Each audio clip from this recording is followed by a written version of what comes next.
Hey there everybody, Zion over here from Nintendo Life, and today we're here to share with you our review of Mario plus Rabbids Sparks of Hope on the Nintendo Switch. Now, this review was originally written by Lowell Bell for NintendoLife.com, but was reworked into this video by me.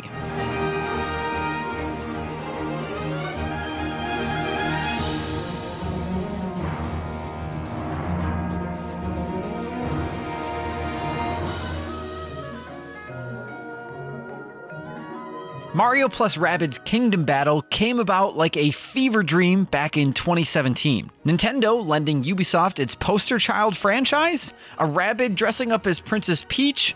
Mario wielding a gun? This couldn't be real, right? It was all true though. And more surprising though, it turned out to be a ridiculously good strategy game, one of the best on Switch. The sequel, Mario plus Rabbids Sparks of Hope, has seen the general sense of surprise associated with the first replaced with one of expectation. No longer does anyone doubt whether Ubisoft can make a decent strategy game with the Mario license, and perhaps more astonishingly, few critics bemoan the inclusion of the chaotic little Rabbids in the Mushroom Kingdom. So 5 years later, the question now is whether or not Ubisoft has improved upon the formula born from gaming's most unexpected crossover. The answer is as complicated as Rabbids are dense. Much has changed since Beepo and the Rabbids found themselves crossing dimensions into the Mushroom Kingdom. Despite both being strategy games with light RPG elements, Sparks of Hope plays quite a bit differently than its predecessor, to the point where it feels almost like a completely different kind of game.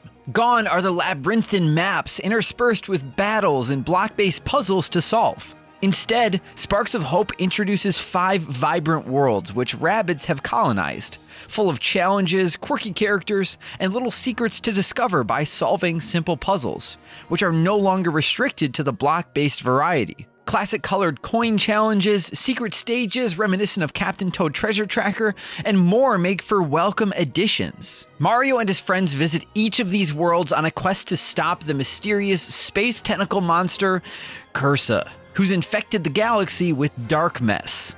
Yep, mess, as in the pile that's sitting on your floor, not Ness from Earthbound. Dark mess is a kind of ooze that warps our heroes to another dimension to do battle when touched. Serene beaches, frozen ice palaces, and fairy tale autumn woods need cleansing from Curse's dark mess. This shift to more open locales is a welcome one. We found every centimeter of the dense worlds a delight to explore.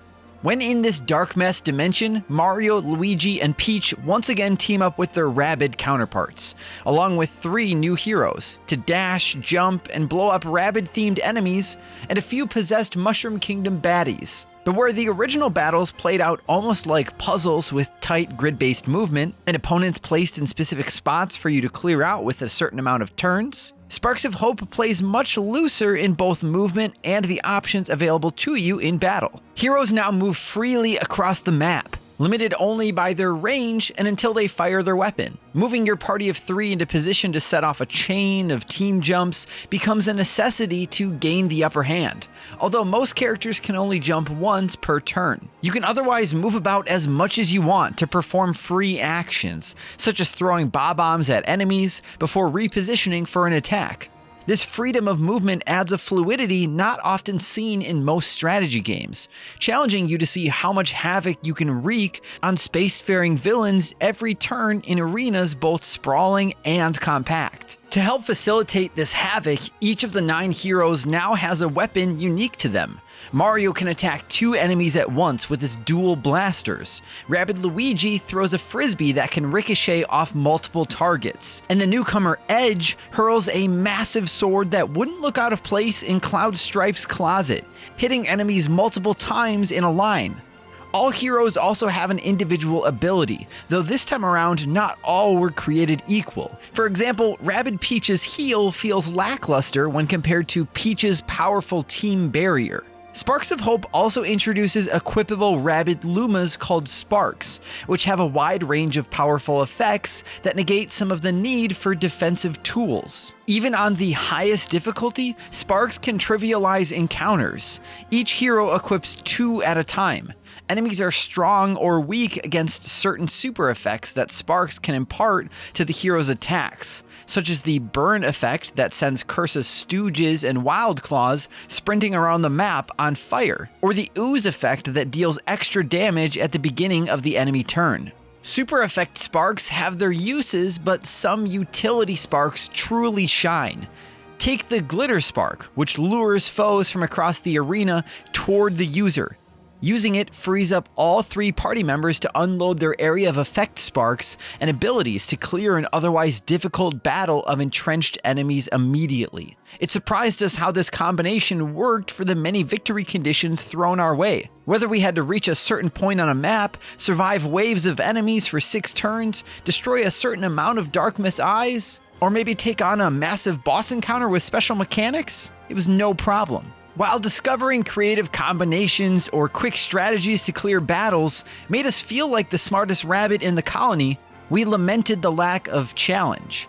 Even without abusing certain sparks, the plentiful battles rarely required us to find a clever way to overcome improbable odds. Rather, any cleverness on our part sped up our inevitable victory. Not once did our team of 3 wipe out, and we only lost a single hero in some of the more drawn-out boss battles, even with enemy damage and health boosted on the highest difficulty. But still, each time we rescued a new spark from Curse's minions or leveled up enough to unlock a cool ability, such as Mario's jump shot or adding fire to Bowser's Rabid Mecha Koopas, we were keen to see how we could use them against a respectable roster of enemies. This cornucopia of variety ensured we were eager to move on to cleanse the next world of Darkmess, while solving creative little quests for some eccentric Rabbids along our way towards saving the galaxy. With 9 heroes to assign skills to and 30 unlockable sparks to equip, some clunky menus, irritating loading screens when opening and closing them, and a couple button presses too many when switching between skill trees and spark loadouts really impeded our experimentation and left us sticking with our favorite 3 or 4 heroes later in the game. Even when it was clear a particular character ability would come in handy during a specific battle, we opted not to use them as we were just tired of fiddling about in the menu. A way to save loadouts or swap characters without having to pause would have gone incredibly far. But some amusing cutscenes that highlight the cast personality, particularly the Rabbids, help keep the adventure entertaining despite our menu-based grievances. And a great soundtrack by the legendary composers Grant Kirkhope, who worked on Banjo-Kazooie and GoldenEye, Yoko Shimomura, who worked on Super Mario RPG and Kingdom Hearts, and Gareth Coker, who composed Ori and the Blind Forest and Immortals Phoenix Rising. We made a point to head into the options to turn up the music volume, and we recommend you do too.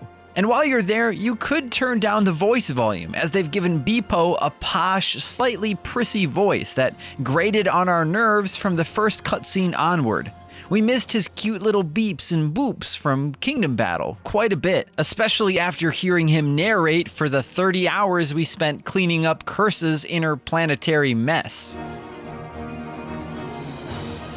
Mario plus Rabbids Sparks of Hope's battles suffer from an imbalance between the vast array of options available and the difficulty, which is a stark contrast to Kingdom Battle's challenging, curated fights. This doesn't mean it isn't an enjoyable strategy game in its own right. The battles are less an evolution of what came before and more an impressive shift towards freedom and creativity that, unfortunately, can sometimes trivialize Curse's attempts to take over the galaxy. An extra couple of notches on the difficulty meter might have forced us to experiment and dig deeper to find winning strategies. However, Sparks of Hope shines in most aspects outside of these dark mess bouts, which yet make this Rabbid-themed adventure a must-play for Mario and strategy game enthusiasts alike. We here at Nintendo Life give Mario plus Rabbids Sparks of Hope on the Nintendo Switch an 8 out of 10. Dang, look at you! You made it to the end of our review. And since you're here, I have a little surprise for you. I've also played a decent amount of Mario plus Rabbids Sparks of Hope, not nearly as much as Lowell has, but I at least wanted to mention a few things that were on my mind after my short few sessions. Now, I may have a bit of bias due to the fact that I played the original Rayman Raving Rabbids when it launched on the Wii. I also picked up Rabbids Go Home, and there was just always something about their screams and seeing them get into trouble that I loved. So I guess I just have a bit more of a soft spot for Rabbids than most people, but there are a lot of really cool Rabbids side characters throughout the journey that you'll meet that really surprised me. For example, on the first planet, there's a DJ that you'll save that wears a Cheep Cheep on their head that goes by the name DJ Cheep Cheep. It's very simple, but it's so silly, and I absolutely love it. You also encounter an archaeologist in these ruins who also happens to be a Rabbid, is wearing a massive backpack full of tools and maps, I assume. Or, you know, maybe actually the backpack is wearing the Rabbid, because the backpack just sits on the ground because it's so huge, and the Rabbid is like suspended in the air by the backpack straps. And like me, at first, maybe you look at this character and think, this is just some Captain Toad ripoff. And maybe Captain Toad was part of the inspiration, but I do think that this character deserves their place here. And I just really appreciate the effort that Ubisoft and the team put into these side characters. Now, you can let me have it in the comments below if you want, but remember, I'm just a human, I can't play everything. I've never really gotten into the Paper Mario series as much as I would like to, but the one thing that people have made clear to me is that the side characters in those games are incredibly lovable and endearing, and they're part of what makes those games so special for a lot of people. Now, I'm not going to stand here and say that these side characters have as much heart and impact as the characters found in Paper Mario and the Mario and Luigi games, but I think that if you've been missing those kind of unique characters in Nintendo and Mario games, that you might find a bit of joy in these ones here.